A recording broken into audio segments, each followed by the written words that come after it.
Well, one thing that I heard all the time, and even in the times before I ever got into real estate, when I was more oriented towards stock investing, everybody always talked about diversification. And so initially I thought, okay, well, I diversify by building clusters. So my first cluster was in Idaho. And when I had 4 or 5 properties there, I thought, okay, well, where could I build the next cluster? And the next one was in Ohio. Ultimately, and you said it perfectly, right? It's still real estate in the United States. So I'm like, okay, you could say the United States is actually, one egg. Where do I put the next egg? And so one thing that was influential, as I heard, I was starting to listen to podcasts, still doing it now. But at the time I listened to podcasts more than making them. And I heard about agricultural investing. And I thought that was interesting and got invested for the first investment in a cacao farm in Belize. And from there, these guys then came to me and said, hey, you're an investor in our cacao farm. How about, are you a coffee drinker? And I have been all my life.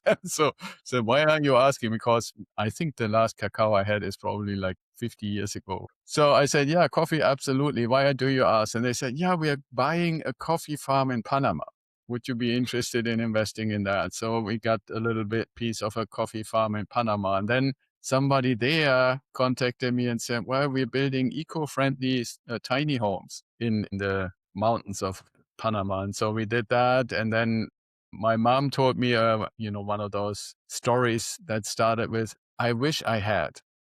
Right. And what she had basically mentioned is that about 25 years ago, she had the opportunity to buy a small condo in Spain and didn't do it, and gave me the reasons, which she in hindsight said they were all stupid reasons. I said, well, that uh, was when you were about my age. Maybe I should do it. Mm. Right. And so I bought a house in Spain.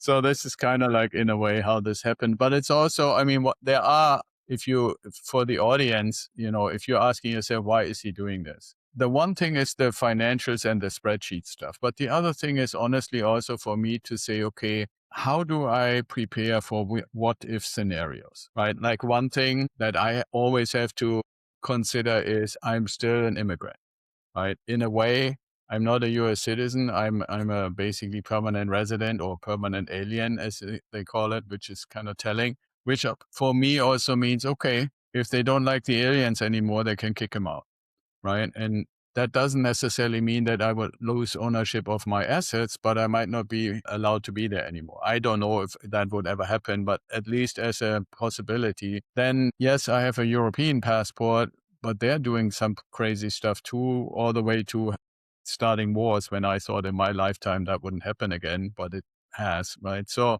it just became pretty obvious you want to have alternatives. And when you own something like a farm, a coffee farm, a cacao farm, a tiny home or stuff like that, that gives you some options more than a tourist to go to place and say, hey, I'm already invested in your country. I would like to stay longer or get a permanent residence or stuff like that. So there's a little bit of that aspect. And then the last thing, I know I'm rambling on a little bit, but the last thing is that for me, part of the investing was not only to secure my own retirement, but also building security for my family, especially my daughter and my grandson and so forth. And, that's a really good feeling for, I don't know, anybody who's listening who is maybe thinking, why would I invest or build a portfolio like that? For me, a really, really, really strong motivator was to say, if the business my daughter wants to build doesn't work, or if something else doesn't work, I know as long as I'm around and even after that, I don't have to be afraid that she will not be financially secure, right? Same for my wife.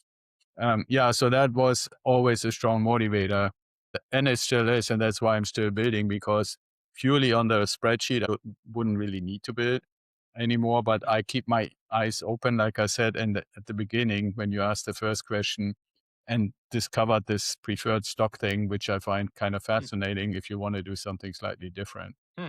Yeah, yeah, yeah.